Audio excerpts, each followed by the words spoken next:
2026 നിങ്ങൾക്ക് കൊടുക്കേണ്ട 6 വാക്കുകൾ പാർട്ട് 1. ഇതിനൊരു 3 എണ്ണമെങ്കിലും നിങ്ങൾ ചെയ്യണേ.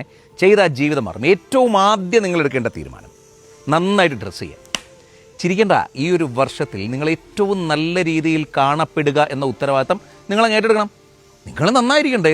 നിങ്ങൾ നന്നായിട്ട് നോക്കാതെ പിന്നെ വേറെ ആരും നോക്കാനാണ്? നന്നായിട്ട് ഡ്രസ്സ് ചെയ്യണം. അതല്ലാണ്ട് ഈ പറഞ്ഞ പോലെ അലസനായി അല്ലെ അലസയായി വാലാക്കൊല അങ്ങനെ നടക്കരുത്. നല്ല രീതിയിൽ ഡ്രസ്സ് ചെയ്യുമ്പോൾ തന്നെ നമുക്ക് കോൺഫിഡൻസ് കൂടും, മറ്റുള്ളവർക്ക് നമ്മളോടുള്ള അപ്രോച്ചിൻ്റെ രീതി കൂടും. രണ്ടാമത്, ഇനി എന്ത് തന്നെ സംഭവിച്ചാലും അയ്യോ ഒന്നിനും സമയമില്ല, അതിന് സമയമില്ല, ഇതിന് സമയമില്ല എന്ന് പറയരുത്. സമയമുണ്ട്. എനിക്കും നിങ്ങൾക്കും ലാലേട്ടനും മമ്മൂക്കാക്കും പ്രധാനമന്ത്രിക്കും മുഖ്യമന്ത്രിക്കും അമേരിക്കൻ പ്രസിഡന്റിനും എല്ലാവർക്കും 24 മണിക്കൂറാണുള്ളത്. അതിനെ മാനേജ് ചെയ്യണം. ഈ വർഷം നിങ്ങളത് ഉറപ്പായിട്ട് എഴുതി വെക്കണം. ടൈം ഞാൻ മാനേജ് ചെയ്യും. എനിക്ക് സമയമില്ല എന്ന് പറയാതെ ആ സമയത്തിന് നമ്മൾ എങ്ങനെ കണ്ടെത്തും എന്നത് നിങ്ങൾ സോർട്ട് ചെയ്യണം. രണ്ടാമത്തത്. മൂന്നാമത്തത് സിമ്പിളാണ്, പക്ഷെ ആരും ചെയ്യാത്താണ്. വെള്ളം കുടിക്കണം. 3 ലിറ്റർ വെള്ളം നിങ്ങൾക്ക് കുടിക്കാനാകണം. 1 ലിറ്ററിൻ്റെ 3 കുപ്പി വെള്ളം പലപ്പോഴായിട്ട് കുടിച്ചാൽ മതി. ഇത് കുടിക്കണം. അത് ആരോഗ്യത്തിൻ്റെ ടിപ്പാണെങ്കിലും നമ്മുടെ ബ്രെയിനിലേക്ക് കൂടുതലായിട്ട് ഈ പറഞ്ഞ പോലെ വെള്ളം നമുക്ക് ഡീഹൈഡ്രേഷൻ ഇല്ലാണ്ടിരിക്കുമ്പോൾ, നമ്മൾ ഹൈഡ്രേറ്റഡ് ആയിരിക്കുമ്പോൾ നമ്മുടെ ചിന്തകൾ കുറച്ചുകൂടി തെളിയും. എപ്പോഴും വെള്ളം അഴുക്കിനെ ഒഴുക്കിക്കളയല്ലേ.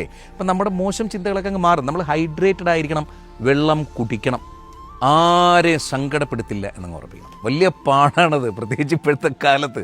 നമ്മൾ വീട്ടിൽ നിന്ന് ഇറങ്ങി തിരിച്ച് വീട്ടിൽ കയറുന്നത് വരെ കമ്പൾസറി ആയിട്ട് ഒരാഴ്ചക്കാലമെങ്കിലും ഞാൻ ആരെയും സങ്കടപ്പെടുത്തില്ല, എൻ്റെ വായിൽ നിന്നൊരു മോശം വാചകം വീഴില്ല, അല്ല ഞാനൊരാളോട് ദേഷ്യപ്പെടില്ല, ചിരിച്ച മുഖത്തോടു കൂടി അല്ലാതെ ഞാൻ ആരോട് പെരുമാറില്ല എന്നൊരു വാക്ക് നിങ്ങൾക്ക് കൊടുക്കാൻ ശീലിച്ചു തുടങ്ങിയാൽ പതിയെ പതിയെ പതിയെ പതിയെ അതങ്ങ് ശീലമായിക്കോളും. ആദ്യമൊക്കെ കുറച്ച് ബുദ്ധിമുട്ട്, പക്ഷേ നിങ്ങൾക്കും പറ്റും. നിങ്ങളെക്കൊണ്ടത് ഉറപ്പായിട്ടും പറ്റും.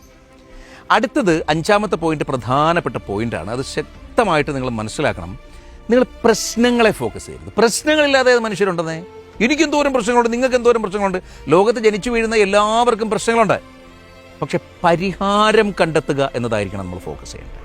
പ്രശ്നങ്ങൾ വന്നോട്ടെ, പ്രശ്നങ്ങൾ വരും, പ്രശ്നങ്ങൾ വരണം. മനുഷ്യനാകുമ്പോൾ സ്വാഭാവികമായ പ്രശ്നങ്ങൾ വരണം. പക്ഷെ ആ പ്രശ്നങ്ങളിൽ നിന്ന് ഇതിൻ്റെ പരിഹാരം ഇതാണ് എന്ന് കണ്ടെത്താൻ പറ്റണം. ഇൻ കേസ് നമുക്കത് പറ്റുന്നില്ല, പരിഹാരം കണ്ടെത്താൻ പറ്റുന്നില്ലെങ്കിൽ പരിഹാരം പറഞ്ഞു തരാൻ പറ്റുന്ന മനുഷ്യരെ നമുക്ക് സ്വാഭാവികമായിട്ട് കണ്ടെത്താനാവണം.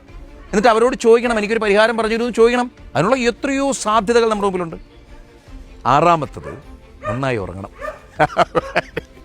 തോണ്ടലങ്ങ് കുറയ്ക്കണം ഈ വർഷമെങ്കിലും. എന്നിട്ട് ഒരു 6 മണിക്കൂർ മിനിമം 7-8 മണിക്കൂർ വരെ പരമാവധി ഉറങ്ങണം. നല്ല ഉറക്കം ഉണ്ടെങ്കിലുണ്ടല്ലോ നിങ്ങൾ സൂപ്പറായിരിക്കും. ഈ വീഡിയോയുടെ 2026 എടുക്കേണ്ട തീരുമാനങ്ങളുടെ അടുത്ത 6 പോയിന്റുകൾ നാളെ ഞാൻ വീഡിയോ ഇടാമേ. ഈ വീഡിയോ നിങ്ങൾ സേവ് ചെയ്ത് വെക്കണം, നിങ്ങളുടെ ഏറ്റവും പ്രിയപ്പെട്ടവർക്ക് ഷെയർ ചെയ്യണം, എന്നിട്ട് ഫോളോ ചെയ്ത് ഇങ്ങോട്ട് കയറി വായോ. വരകട്ടെ പ്രകാശ്.